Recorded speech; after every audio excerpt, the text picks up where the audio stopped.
Hello students, good morning. जैसा कि आप देख रहे हैं, आपके आपके जो टॉपिक हैं, एक तो आपका मध्य अवस्था यानी कि फर्स्ट, और पश्च अवस्था आपका फर्स्ट, और अंत अवस्था आपका फर्स्ट यानी कि मेटाफेस, एनाफेस और टेलोफेस। आपके है 3 टॉपिक इसमें रह गए थे, जो आपको अभी आज क्लियर करा दे रहे हैं।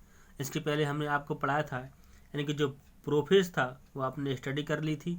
और प्रोफेस में 5 आपके स्टेज आते थे: लेप्टोटीन, जाइगोटीन, पेचिटिन, डेवलोटीन और डाइगोनेसिस। इसके बाद आप यहाँ पर डायग्राम देख रहे हैं, ये आपका प्रोफेस फर्स्ट का है, दूसरा आपका मेटाफेस फर्स्ट है, एनाफेस फर्स्ट है, और ये टेलोफेस फर्स्ट है। तो प्रोफेस, मेटाफेस, एनाफेस और टेलोफेस। अब हमने आपको ये पढ़ा था, जो प्रोफेस था इसमें जो आपके जो क्रोमोसोम थे वो स्पष्ट नहीं दिख रहे थे। और मेटाफेस का मतलब ये होता है, मध्य अवस्था मतलब ये होता है कि एक्वेटरी प्लेट पर यानी कि जो आपके फाइबर्स हैं, स्पिंडल फाइबर्स या तंतु हैं, इनकी आमने सामने क्रोमोसोम्स आ जाते हैं। जब बीच में क्रोमोसोम्स होते हैं उसको बोलते हैं मध्य अवस्था यानी कि मेटाफेस स्टेज। क्लियर है?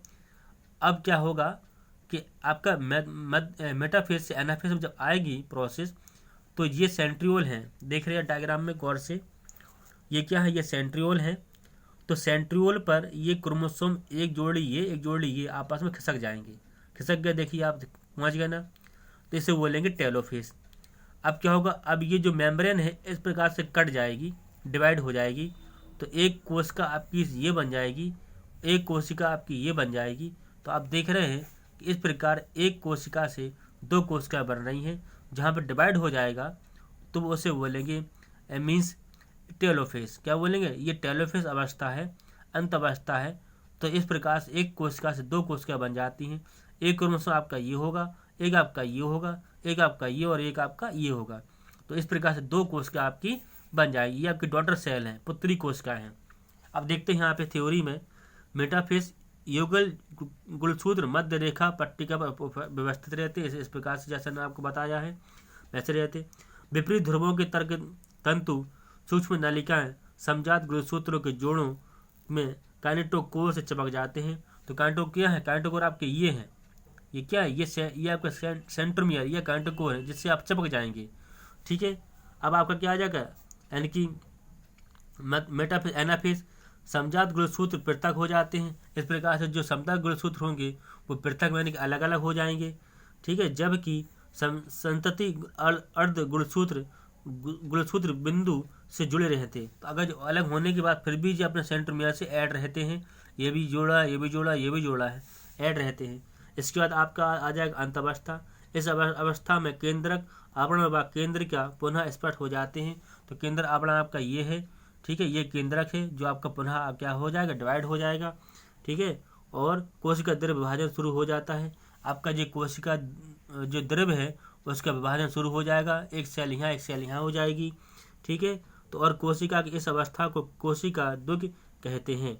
यद्यपि बहुत से मामलों में गुणसूत्र का कुछ छितराव हो जाता है, अलग हो जाते हैं, जबकि अंत अवस्था केंद्रक में पूर्णतया फैली अवस्था में नहीं मिलते।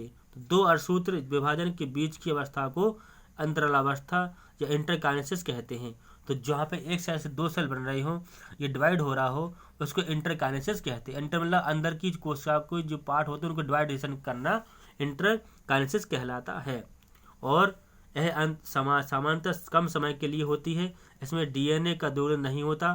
ठीक है, इसके बाद आपकी जो प्रोसेस है वो दूसरी प्रोसेस में यानी प्रोफेस्ट से काफ़ी सरल होती है। तो इसकी जो प्रोसेस होगी वो 2 से 3 मिनट में कंप्लीट कर देगी। कौन कौन सी कर देगी? आपकी जो अंत अवस्था है इसकी प्रोसेस होती है 2 से 3 मिनट की होती है। तो आपने देख लिया कि मध्य अवस्था, आपका जो मेटाफेज, आपका ये एनाफेज, और आपका ये जो टेलोफेज है ये।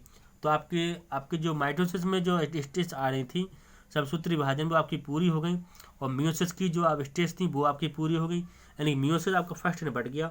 अब आपका आ जाएगा मियोसिस सेकंड। ये आपको हम कल की वीडियो में बताएंगे कि मियोसिस सेकंड में क्या होता है, मतलब अर्धसूत्री विभाजन में क्या सेकंड में होगा। ये आपका यहाँ तक आपका फर्स्ट आपका निपट गया। और आपको क्या करना है कि आपने ये डायग्राम बना लिया होगा प्रोफेस का, मेटाफेस, एनाफेस और टेलोफेस। जैसे ही आप इसके बारे में लिखेंगे इसका डायग्राम बना लेना। उसके बाद एनाफेस, मेटाफेस, एनाफेस के आप लिखोगे, उसका डायग्राम बना लेना। फिर आ जाए टेलोफेस। तो टेलोफेस के बारे में आप लिखोगे तो इसका आप डायग्राम बना लोगे। तो इस प्रकार से आपको साथ में नहीं बनाने हैं, लेकिन आपको क्रमबद्ध तरीके से बना लेना है। ठीक है, तो इस प्रकार से आपका है आज का टॉपिक क्लियर होता है।